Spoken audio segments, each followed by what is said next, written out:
नमस्कार दोस्तों, आप सभी का मेरे चैनल पर स्वागत है। दोस्तों, आज हम जानेंगे कि नरक की वैतरणी नदी कैसी होती है और वहां पर किसे भेजा जाता है। जानिए यमराज क्या कहते हैं। मृत्यु के बाद जब जीवात्मा यमलोक की यात्रा तय करती है तो उसे वैतरणी नदी से होकर गुजरना पड़ता है। दोस्तों, एक बार देवर्षि नारद यमलोक में यमराज से मिलने के लिए नारायण नारायण करके पधार हैं, जिससे देवर्षि को देखकर यमराज उनका स्वागत करते हैं और पूछते हैं, हे देवर्षि, आज यमलोक में आने का क्या प्रयोजन है? मैं आपकी किस प्रकार से सहायता कर सकता हूँ? तब देवर्षि नारद कहते हैं, हे धर्मराज, आप तो न्याय के देवता हैं। मनुष्यों को उनके पाप और पुण्य कर्मों के आधार पर आप उन्हें स्वर्ग अथवा नरक में डालते हैं, इसीलिए आपको स्वर्ग और नरक लोक के बारे में सब कुछ पता है। हे धर्मराज, आज मेरे मन में एक प्रश्न उठ रहा है। यदि आप मेरे एक प्रश्न के उत्तर देकर आप मुझे संतुष्ट करेंगे तो मेरे मन को बहुत शांति मिलेगा। दोस्तों, फिर यमराज कहते हैं, हे देवर्षि, आखिर तुम्हारे मन में कौन सा एक प्रश्न है? तब देवर्षि नारद कहते हैं, हे धर्मराज, मेरा ये प्रश्न है कि नरक की वह कौन सी नदी है जिसमें पापी और पुण्य आत्माएं एक साथ गिरती है, और वह नदी कैसी है? उस नदी का क्या नाम है और मृत आत्माएं उस नदी को कैसे पार करती है? दोस्तों, फिर यमराज कहते हैं, हे देवर्ष, ये तुम्हारे प्रश्न बहुत ही ज्यादा महत्वपूर्ण है। जो भी व्यक्ति इस प्रश्न के उत्तर समझकर इस पर्याप्त ज्ञान को अपने जीवन में उतार लेता है, उसे जीवन में सुख की प्राप्ति होती है। फिर यमराज कहते हैं, हे देवर्षि नारद, अब मैं तुम्हें तुम्हारे इस प्रश्न के उत्तर एक छोटी सी कथा के माध्यम से देने वाला हूँ। जो इस कथा के माध्यम से तुम अपने इस प्रश्न के उत्तर को ठीक तरह से समझ पाओगे, परंतु मेरी एक शर्त है। जब तक मैं इस कथा को सुनाऊं तब तक तुम्हें कथा को ध्यान से सुनना है।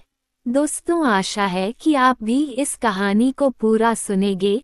तब देवर्षि नारद कहने लगे, हे धर्मराज, मैं आपको वचन देता हूँ कि इस कथा को मैं पूरे मन और लगन से सुनूंगा। आप कृपया उस कथा को आरंभ करें। तो मित्रों, आप सभी से विनती है कि आप भी इस कथा को पूरा जरूर सुने। इसे आधा अधूरा सुनना पाप माना जाता है। फिर यमराज कहने लगते हैं, हे देवर्षि, यमलोक के मार्ग में जो नदी पड़ती है उसे वैतरणी कहा गया है। यह नदी अगाध दुस और देखने मात्र से ही पापी मनुष्य को महाभयभीत करने वाली है। इस नदी में मांस, रक्त, पीप आदि से युक्त जल बहता रहता है। मांस और कीचड़ से व्याप्त इस नदी से अत्यंत दुर्गंध आने लगती है, जिसे पार करना पापी मनुष्यों के लिए बहुत कठिन होता है, तथा ये भयंकर नुकीले दांतों वाले जीव जंतुओं से व्याप्त है। फिर यमराज देवर्षि नारद को अपने साथ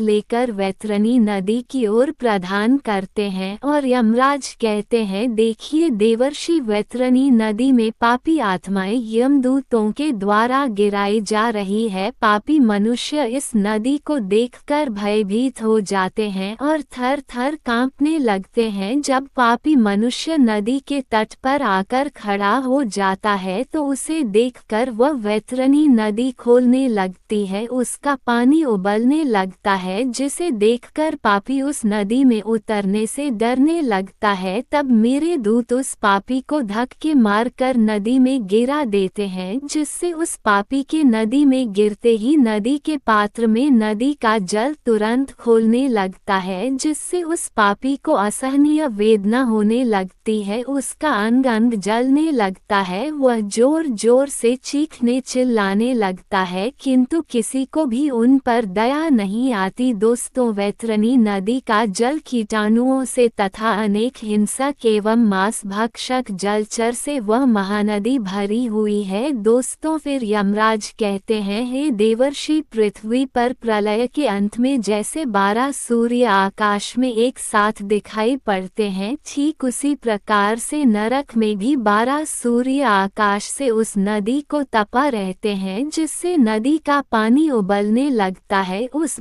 महाभयंकर नदी में गिरने वाले पापी मनुष्य दर्द से चिल्लाते हुए करुण विलाप करने लगते हैं। उनके मुख से बार बार अपने परिवार के लोगों का नाम पुकारा जाता है, किंतु उनकी मदद के लिए वहां कोई नहीं आता है। दुष्ट और पापी लोगों की गति ऐसी ही होती है। वे सभी पापी मनुष्य वैतरणी नदी में इधर उधर भागने लगते हैं। ऊपर से तपते हुए सूर्य की गर्मी से वे जलने लगते हैं, तो फिर वे नदी में डुबकी लगाते हैं, लेकिन नदी का पानी भी उनके शरीर को शांति नहीं देता है। वे उस गर्म जल में भी तड़पते रहते हैं। इतनी पीड़ा सहन करके वे अपने पाप कर्मों को याद करके दुखी होने लगते हैं। फिर दोस्तों यमराज कहते हैं, हे देवर्ष, वैतरणी नदी चारों ओर से भयानक भूखे जानवरों से भरी हुई है। वे सभी मुख दांतों वाले जानवर नदी में गिरने वाले प्राणियों को काटते रहते हैं, उन्हें कच्चा चबाने लगते हैं। सभी पापी लोग उन भयानक जानवरों को देखकर इधर उधर भागने लगते हैं, लेकिन फिर भी वे खुद की रक्षा नहीं कर पाते। फिर देवर्षि कहते हैं, हे धर्मराज, फिर जो लोग पुण्यवान होते हैं वे इस नदी को किस प्रकार से पार करते हैं? तब यमराज कहते हैं, हे देवर्षि, पुण्य करने वाले मनुष्य को यह वैतरणी नदी सुख प्रदान करने वाली होती है। इस नदी में गिरने पर उन्हें परमानंद की प्राप्ति होती है। इस नदी में अत्यंत सुंदर सोने से बनी हुई नौक है। उन नौकाओं में सवार मल्लाह उन नदी के तट पर आए हुए पुण्यवान मनुष्यों का स्वागत करते हैं और उन्हें प्रेम पूर्वक कहते हैं, हे महात्मा जन, आप इस नौक में सवार हो जाओ और सुख पूर्वक वैतरणी नदी को पार करो। जिसने पृथ्वी लोक पर पुण्य किए हुए होते हैं वही मनुष्य नौकाओं में बैठने के योग्य होता है, और पुण्यवान मनुष्यों को नदी का जल अत्यंत सुंदर और पवित्र दिखाई पड़ता है तथा उन्हें उस नौक में बैठने पर किसी प्रकार का कष्ट नहीं होता है, और वे जल्दी ही उस महानदी को पार करके आगे चले जाते आते हैं। वे जब आगे इस नदी में चलने लगते हैं तो नदी में मौजूद हिंस पशु उन्हें किसी भी प्रकार का कष्ट नहीं देते और वे शांति से उन भयानक जानवरों के बीच में से चलने लगते हैं। और दोस्तों, जो लोग पापी होते हैं उन्हें नदी के तट पर खड़े मेरे दूत धक्के मारकर नदी में गिरा देते हैं, और नदी में मौजूद कौवा, बगुला, उल्क आदि पक्षी उस पापी के शरीर पर चोट से प्रहार करने लगते हैं। दोस्तों, फिर देवर्षि यमराज से कहते हैं, हे धर्मराज, कौन से पाप करने पर मनुष्य को इस महाभयंकर नदी में गिराया जाता है? तब यमराज कहने लगते हैं, हे देवर्षि, जो मूर्ख मनुष्य ईश्वर की, अपने गुरु की, अपने माता पिता की तथा अपने पूर्वजों की निंदा करता है, उनका अपमान करते हैं, बुढ़ापे में उनका सहारा बनने के बजाय उन्हें धक्के मारकर घर से बाहर निकाल देता है, उस पापी को इस वैतरणी नदी में गिराया जाता है। जो मूर्ख पुरुष अपनी पतिव्रता, सुशील और धर्मपरायण पत्नी का त्याग कर देता है, उसके साथ हिंसा करता है और उसका अपमान करता है, उस पापी को भी वैतरणी नदी के तट पर लाकर धक्के मारकर नदी के अंदर गिराया जाता है। फिर यमराज कहते हैं, हे देवर्षि, जो मनुष्य उसकी शरण में आए हुए मित्र, साधु, सन्यासी, बालक तथा बूढ़े लोगों का वध करता है, जो शरण में आई हुई स्त्री के साथ अनैतिक कार्य करता है, उसे भी इस नदी में गिराया जाता है, जिससे नदी के पात्र में गिरकर वह करुण विलाप करता हुआ अत्यंत कष्ट भोगता है। और जो स्त्री पति के साथ विश्वासघात करती है, दूसरे पुरुषों के साथ संबंध रखती है, व्यभिचार करती है, उस पापी स्त्री को भी इस नदी के पात्र में गिराया जाता है। और जो मनुष्य पूज्य जनों तथा गुरुजनों को वचन देता है और बाद में उस वचन का पालन नहीं करता है, मैंने ऐसा वचन दिया ही नहीं ऐसा कहकर झूठ बोलता है, तो उसका भी वास इसी नदी में होता है और विषैले सर्प उसे डसने लगते हैं। जो दूसरों के घर में आग लगाता है, दूसरों दूसरों का काम धंधा बर्बाद करता है, दूसरों को विष पिलाता है, झूठी गवाही देता है, शराब का सेवन करता है, यज्ञ आदि धार्मिक कार्यों में विघ्न डालता है तथा गुरु की पत्नी के साथ गमन करता है, उसे भी इस मांस के कीचड़ से व्याप्त नदी में गिराया जाता है। जो पापी मनुष्य दूसरों को वस्तु भेंट करके फिर से उसे चुरा लेता है, जो सेतु अर्थात नदी पर बनाए हुए